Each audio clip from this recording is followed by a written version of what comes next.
Pronto, vai lá, vai. Tá gravando mesmo? Tá gravando, tá ok, tá ok. Deixa eu reiterar o que eu falei no intervalo aqui. Citei o Professor Roxo, o canal dele com o Ritten Band. Na primeira edição do livro, há 10 anos atrás, eu acompanhava ele. Caralho, minha honra tá aqui na sua presença hoje, muito puta bom. Merda. Eu era dos caras que ficava acompanhando. Taleb não lançou o Skin on the Game antes de lançar o livro. Ele botava o capítulo pra galera dar sugestão. Caralho, era que lá no Medium respondia e tal. Lia, ficava esperando ele publicar. É isso. Bom. Então, o colateral pode ser volátil. Se for possível gerar sintéticos dele, não é isso? Que esses sintéticos. A volatilidade do Bitcoin é zero, não é isso? Em Bitcoin é zero. A volatilidade, você quer ser estável em real? Você quer ser estável em dólar? A questão do juro negativo cria nas pessoas só existe pessoas ainda que estão sendo destruídas financeiramente a 20%, 30% ao ano em real, porque eles acreditam que tem alguma rentabilidade em real. Você vai buscar estabilidade em real, é destruição, porra. Estabilidade em merda, perdendo um valor 20% ao ano. É isso. O lastro do BTC. Tem vários. Inclusive, se você pesquisar aí, tem um artigo excelente. Qual o lastro do BTC? Inclusive do professor Fernando Uric, que ele bota 6 definições de lastro e um lastro do BTC para cada uma dessas definições. O valor utilidade do BTC, o seu valor industrial, é a possibilidade de enviar riqueza por qualquer meio de comunicação. Isso tem algum valor? Se tem custo, tem valor, não é isso? Tem custo levar ouro para cima e para baixo? Você consegue tirar ouro do país? Então isso tem valor, não é isso?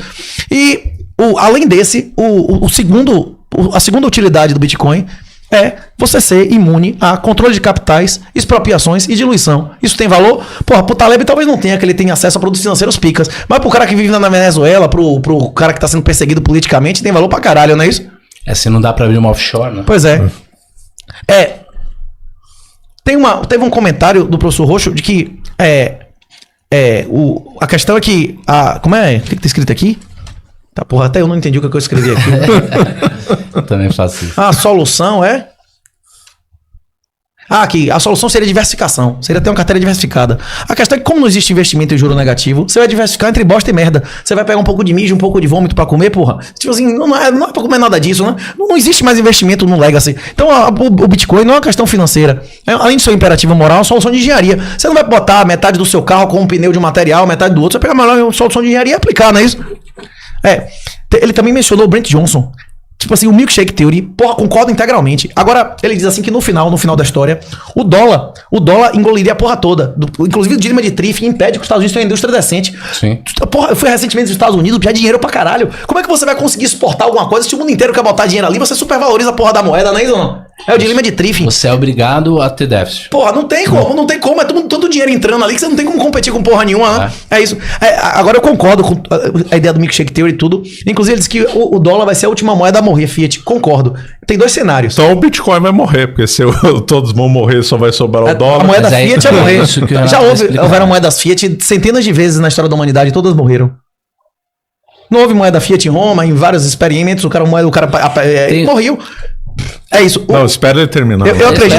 Eu acredito que em 2033, se os Estados Unidos fizer a mesma coisa que fez em 33 com ouro, com Bitcoin, desapropriar os Bitcoins com história corporativa, que agora tá quase igual ao market cap do ouro que eles têm e do Bitcoin com história corporativa que eles teriam se desapropriassem a galera. Se eles fizerem isso, eles vão dar um boom de 4 vezes do patrimônio em relação à dívida e vai produzir uma geração ou duas de riqueza de manutenção dos Estados Unidos. Mas tem outra alternativa. Se os BRICS ou qualquer outro país de relevância, qualquer outra associação contra os Estados Unidos gerar dólares sintéticos hipercolateralizados de Bitcoin, o dólar também vai ser a última moeda do mundo, mas não o dólar do Fed, o dólar criado por eles. Se, por exemplo, a China, a Índia, o Brasil fizerem uma associação que eles fazem a reserva deles em Bitcoin e negociam entre si em dólar que é gerado a partir de dívida desse Bitcoin. Vai aumentar ou diminuir a oferta do dólar? Do dólar do Fed despencar, a oferta desse explodir. A idade média foi meio assim. É isso. O dólar do Fed vai acabar, e esse aí vai explodir, vai destruir o valor do dólar, e quem vai se apropriar dessa riqueza é quem acumulou o Bitcoin. Eu vejo esses 2 cenários. Ou o BRICS, ou os Estados Unidos vão utilizar, inclusive não sou eu que digo, tem o Jason Loreley, que é o pós-doutor lá o pessoal da Força Espacial Americana do MIT, que escreveu uma tese sobre isso, como é que chama? Softwalk, quem tiver alguma dúvida. Pronto, só faltam os últimos 2, cadê? E em relação a essa proposta em relação a essa proposta da Taleb Coin, é que o trabalho do Taleb tem 3 premissas. Ele afirma que o Bitcoin, inevitavelmente, tem um risco de ruína por ano, e qualquer coisa que tem um risco de ruína, mesmo por menor que seja, uma hora vai quebrar. E como o Bitcoin, algum momento vai valer zero, o valor presente dele é zero porque não tem fluxo de caixa. Mas o mesmo se diz ao ouro e todas as coisas do mundo. Fisicamente se comprova que todas as coisas do mundo têm fim, né? Todas as coisas do mundo físicas vão ter um fim um dia. Inclusive tá na Bíblia, né? Se qualquer coisa do mundo vai ter um final da história vai valer zero, então qualquer coisa do mundo vale zero. Então, essa argumentação não é válida, né? Uma coisa que vai valer infinitamente, muito antes de você morrer, pra você continua sendo valioso, porque você não vai viver eternamente, né? É isso. Essa argumentação de dizer, se ele não tem fluxo de caixa, e se algum dia tem algum... Tipo, em resumo, o artigo dizendo que o Bitcoin vale zero, em resumo mesmo, porque teve 2 artigos. Teve o primeiro, que ele falou da volatilidade e tal, e foi refutado. Aí ele veio com esse segundo artigo. O primeiro era Bitcoin, Volatility, como é? Era... Bubble. É isso, Bitcoin, Curses and Fragility. E o segundo era Bitcoin, Curses and Fragilities Review, não é isso? Que era botando mais argumentos, né? A tese principal dele era essa. Que coisas que tem fluxo de caixa, você avalia pelo fluxo de caixa. Coisas que não tem fluxo de caixa, você avalia pelo valor final dele. E o final dele, histórico, seria o eternamente. Se o Bitcoin tem algum risco de quebrar, e ele vai quebrar inevitavelmente. Se ele tem um risco mínimo, repetidamente, até o infinito ele quebraria. Mas se o infinito for depois do seu tempo de vida, não interessa, não é isso? E tudo vai quebrar, dependendo do cenário que você colocar, não é isso? É isso. E no final, o Taleb argumenta exatamente isso que o professor Rocha argumentou aqui. Que o ideal era que uma moeda fosse criada, uma stablecoin, fosse uma cesta de produtos e serviços que mantivesse o padrão de vida das pessoas. A questão é exatamente essa. Uma cesta que mantém o padrão de vida das pessoas, legitima a senhoriagem. A senhoriagem é a remuneração pelo monopólio da emissão da moeda, tomando todos os ganhos tecnológicos de escala da humanidade. Se nossos avós aceitassem isso, nós viveríamos em casa sem energia elétrica, não é isso? O certo é que se não pagou mais, a inflação real, é o aumento da base monetária, não pagou mais do que a base monetária, não é investimento, você está perdendo dinheiro sendo empobrecido, não é? A minha mensagem principal é essa, se vocês quiserem... Ótimo, bem apresentado. Vai lá, a bola tá com você, Rocha. Não, uma alegria estar aqui podendo conversar com o Renato, ele é um dos caras mais inteligentes do Brasil, acho que é uma oportunidade minha e dele. Minha honra, professor, o senhor é meu professor. Temos uma conversa desse nível. Então, assim, eu vim aqui primeiro para reforçar, né, algo que nós três já sabemos, que a sociedade está na beira de um colapso civilizatório. Né? A gente não tem mais capacidade de postergar a recompensa, o ser humano médio tem uma preferência temporal de um hamster, as pessoas não conseguem ficar um minuto de olho fechado, nós perdemos o nosso rei, entendeu? A família, então a gente está indo pro buraco. E um dos motivos, né, um dos vícios da sociedade é querer gastar o dinheiro que não ganhou ainda, é o endividamento. Então a sociedade está endividada, 300% do PIB é a dívida global hoje. Então os 35 trilhões do Tesouro Americano nem é tanto assim, porque é 110% do PIB. Então um japonês médio que não tem mais filho, não tem mais neto, deve 300 e tantos % do PIB. Então em algum momento isso vai quebrar. Se vai ser o dólar que vai enxugar a liquidez do mundo todo, se vai ter um ataque alienígena, tal, nós não sabemos. Nós sabemos que, né, o reinado de nosso Senhor Jesus Cristo é parte da solução. Então viemos aqui para discutir isso.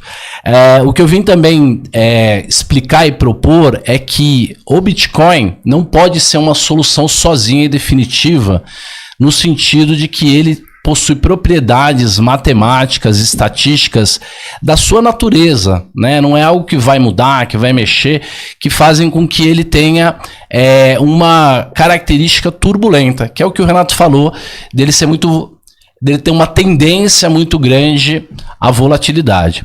Então, assim, a discussão sobre se o Bitcoin hoje vale zero ou não, ela não está nem aberta, porque o Bitcoin não vale zero. O Bitcoin vale hoje 60 mil dólares, 59 e tanto. As coisas valem o que as pessoas pagam por ela. Mas isso não é valor intrínseco, isso é valor extrínseco. Então isso são propriedades que as pessoas atribuem a ele, inclusive... psicologicamente, no sentido que esse preço foi dado através de oferta e demanda. Defina aí o valor intrínseco. O valor intrínseco é quando você liquida alguma coisa, qual é o valor residual que sobra. Então, por exemplo, num contrato de derivativos, em que eu dou o direito de você comprar alguma coisa de mim por R$30, e essa coisa está R$35 hoje, esse contrato tem 5 de valor intrínseco. No mínimo, esse contrato tem que valer 5, porque é a diferença entre o preço de mercado hoje, que é 35, e o preço de exercício, que é 30. Se eu pegar uma empresa que tem 500 milhões de dólares em caixa e eu liquidar essa empresa, sobra 500 milhões de dólares para a gente rachar entre a gente. O Bitcoin, ele é extraordinário, ele tem essas 5 características que fazem com que ele realmente seja especial e seja parte da solução do futuro. Eu acho que essa tecnologia é extraordinária, maravilhosa e nós vamos usá-la. Mas você defende que ele não tem valor intrínseco. Mas o Bitcoin particularmente, ele tem toda a tecnologia, só que ele não tem nada dentro. Ele é tipo o Kinder Ovo sem o brinquedinho dentro. Ele não tem um ativo, um valor, um dividendo, um título público. Então assim, eu não li a solução do Taleb, o Taleb Coin. Eu não tive tempo, eu levaria algum tempo para pesquisar. Foi o que o senhor disse? Que se tivesse uma moeda, foi exatamente o que o senhor disse. Que se tivesse uma moeda que não fosse apenas a base monetária, mas você perdesse só o aumento do PIB, né? Isso foi isso que ele. Uma cesta que você mantivesse. Agora, quais só seu são as padrão de críticas do Taleb? Seria legítimo. A solução para os investimentos está na página 283 do livro do Nassim Taleb, que é o Scuft, em que ele explica a solução para os investimentos é a maximização da entropia através da utilização do teorema dos 2 fundos separados. Então, você tem que ter no portfólio um ativo que sobe quando a taxa de juros cai e cai quando a taxa de juros sobe. São ativos de risco, são ativos de valor. O Bitcoin, inclusive. Quando a taxa de juros cai, tem muita liquidez no sistema, o Bitcoin tende a se valorizar. Ele é um ativo de risco. Quando a taxa de juros sobe, falta dinheiro no sistema, esse tipo de ativo, como ações de bolsa, tendem a se desvalorizar. E o Bitcoin também se desvalorizaria. Também. E nós vimos isso acontecer nesses cenários. Então, só um parênteses, ele tá totalmente institucionalizado, então. Porque então, se ele tá flutuando de acordo com as regras de mercado, ele não tem nada de especial. Mas todas as coisas do mundo flutuam em regra de mercado. Então, o portfólio ideal, ele poderia ter bitcoins dentro. Ele não poderia... Então, a minha discussão com o Renato hoje é 2 perguntas. A primeira pergunta é: quanto cabe numa carteira de investimento? Quanto de Bitcoin cabe numa carteira de investimento para que eu tenha segurança... não em bitcoins, né, mas numa moeda média. E o segundo é: quais seria então uma carteira ideal, considerando essa primeira pergunta. Então, assim, uma carteira ideal, ela tem essa característica que é o barbell. Então, você tem um cara muito arriscado de um lado, que varia bastante, e do outro lado você tem um cara que é reserva de valor, que quando o juro sobe, ele valoriza, ele ganha mais. Tipo é um CDI, tipo é um pós-fixado. Via de regra, também de curto prazo, que tem a liquidez. Então, se você puder separar o teu portfólio nessas 2 naturezas de ativo, não é só o ativo A de um lado e o ativo B do outro. Eu posso ter um book de ativos arriscados de um lado e do outro lado um book de ativos pós-fixados. E aí eu vou fazer o balanceamento, o rebalanceamento de portfólio entre os 2. Quando o juro subir muito, a minha carteira de ações ou de risco, vai inclusive enxugar. Tendo Bitcoin, vai diminuir, a minha carteira de pós-fixado vai valorizar, pelo menos o valor relativo, então eu vou vender o ativo seguro e vou comprar o ativo arriscado. Quando a bolsa subir mais, tiver muita liquidez, muito otimismo, uma bolha, todo mundo achando que tudo vai dar certo, a carteira de risco vai sobressair, vai valorizar muito e eu vou descascar, vou vender um pouco do que ele aumentou e colocar do outro lado. Obviamente o Renato não concorda com isso, porque eu acho ele é maximalista. É porque é o seguinte, a moralidade das sociedades, moralidade da pessoa não, mas a moralidade em agregado, ela depende das motivações. Até as bactérias seguem motivações. Quando você coloca um certo número de motivações em uma sociedade, vale a pena ser vagabundo. O cara que não for vagabundo, ele não vai conseguir comida e tal, ou a maioria vai virar vagabundo, ou quem não virar vagabundo vai ser extinto, não é isso? As pessoas seguem motivações, bactérias seguem motivações. A regra da economia é a mesma regra da natureza, a seleção natural. Você faz o que você quiser. Se você quiser pular pela janela aqui, você tem o direito legal de pular pela janela, não tem? Só que você vai deixar de exercer qualquer outro direito 5 minutos depois, né? Você vai deixar de existir, não é isso ou não? Você tem direito de pular pela janela, você tem a possibilidade de liberdade.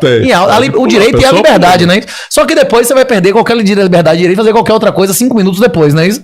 Exatamente. Não é? Pois é. A questão é a seguinte: em um mundo em que existe livre mercado, existe investimento. Não existe investimento em regime de juro negativo. Quem determina o juro hoje é o livre mercado ou é tabelamento de uma máfia criminosa mas você de acredita ditaduras? em juros negativos?